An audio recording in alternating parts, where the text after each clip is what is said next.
Hello, I'm Mitch, and I worked with Trevor, Andrea, Yujun, and Steven to put together a presentation on the swine shaker.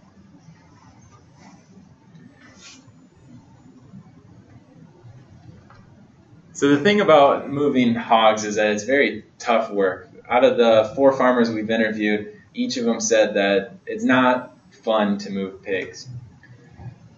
So right now, there's 2 methods that exist. One is the inhumane method, and it's basically using a shocker to move the pigs. A lot of people think this is unethical, but it's oftentimes the most efficient way to get your pigs to go where you want them to go. Another method that people have been using is the visual and auditory clues. So waving flags or using rattle paddles to get the pigs to move. The only issue that you have here is that the pigs can sometimes become tone deaf to the rattling. So our focus for this product is mainly going to be on family-owned farms. We want to focus on the people who care about the ethical treatment of pigs and not the corporations who just care about moving pigs the quickest way possible. So there are 3 main competitors. The first competitor is the swine board. The swine board is a red piece of plastic that is placed behind the swine in order to push the swine into a certain direction. The swine board costs $25 for the smallest version and $40 for the largest version. Compared to the swine shaker, the swine shaker and the swine board are both very humane methods of moving piglets. However, the swine shaker is relatively cheaper than the swine board. The swine shaker costs $15 but the swine board costs anywhere from $25 to $40. The second competition is the Cohen Livestock Rattle Paddle. It's an oar-like paddle that is filled with metal BBs in order to create a tone to make the swine move in a certain direction. But this paddle also has a poker at the end. So once the swine go tone deaf, you're able to poke the swine in order to keep them moving. The paddle costs between $13 and $15, so it's right at the point. It's a main competitor of our product, or the swine shaker. So the Cohen paddle is less humane because of the poking option.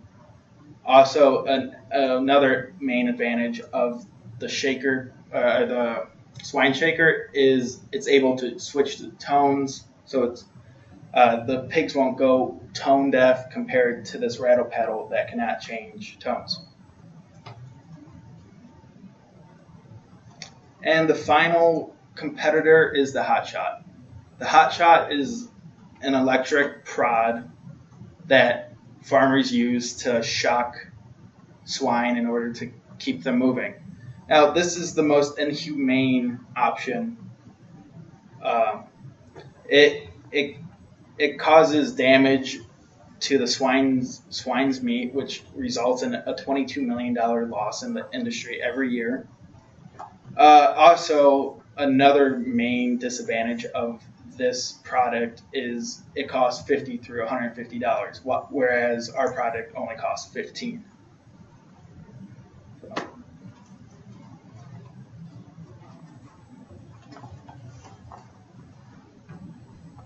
So, according to the 2012 census highlights, the hog and the pig's sales increased by 24.6% from 2007 to 2012, which is a considerable rate of growing. However, the market is moving towards the larger operations. As the figure above, larger operations produce the most pork. So we don't know how big the operations is gonna be for the family and the individuals. But the most of operations are owned by family and or individuals. So from this chart, in Iowa, North Carolina, and Minnesota, there are 55,882 farms by 2012. Since we're gonna focus on 83% of the hog farms, which is owned by family and individual, target market potential is gonna be 46,382 farms.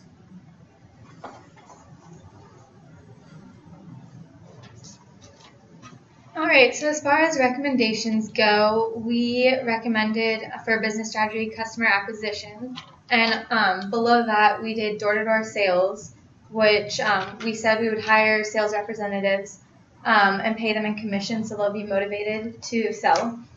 Then we said the Iowa State Fair booth, which would cost $700, and we would require to have a minimum of $1,000 in sales in the 7 days. And we could do that by selling 67 shakers at $15 for the course of 7 days. Then last would be pitch to local sales barns. We would give them like free samples to motivate them to go online and buy through the online supplier. And then our key partners in making the mold, the swine shaker needs a plastic injection mold. We contacted an expert in the plastics field and were given a rough estimate of $20,000 to $30,000 to make a mold, and our contact recommended MSI mold builders to make the mold. And then we would distribute through QC Supply. Many of these types of products are already on QC Supply, so farmers already visit that site, so it would be ideal to distribute through them. And then the chart shows a possible path of breaking even in 3 years. And as you can see, most of the sales would come from sales representatives.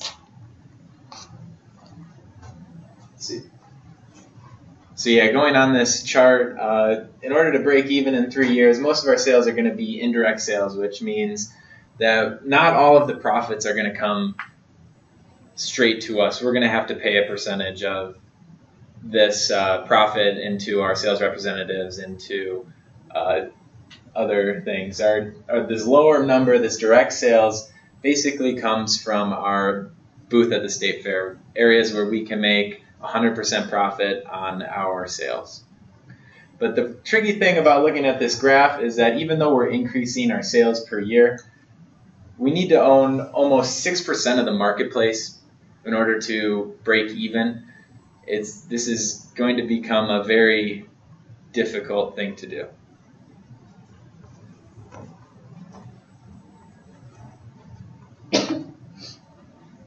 So SwineTech is going to face several issues if they decide to pursue the swine shaker. One issue being in the short-term field would be developing a working prototype. So right now, the swine shaker is just an idea. We don't really have any evidence if it's going to work or not, and that needs to be the first thing SwineTech focuses on accomplishing in order to move forward. Another short-term problem they're going to face is expanding the product and brand awareness, being that it is sort of a niche market. Getting your product out there and gaining traction with consumers is going to be a little more difficult for a product like this.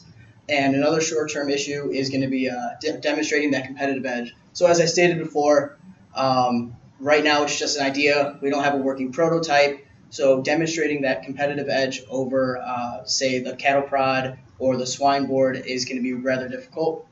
Some long-term goals that they're going to, or long-term issues they're going to face is, again, that increased market penetration and market expansion. You know, a product like this, pushing it other than places like QC Supply, we're really going to be relying on that word of mouth. And again, like cost efficiency, getting that plastic mold initially is going to be expensive, upwards of $30,000 to get products like that moving.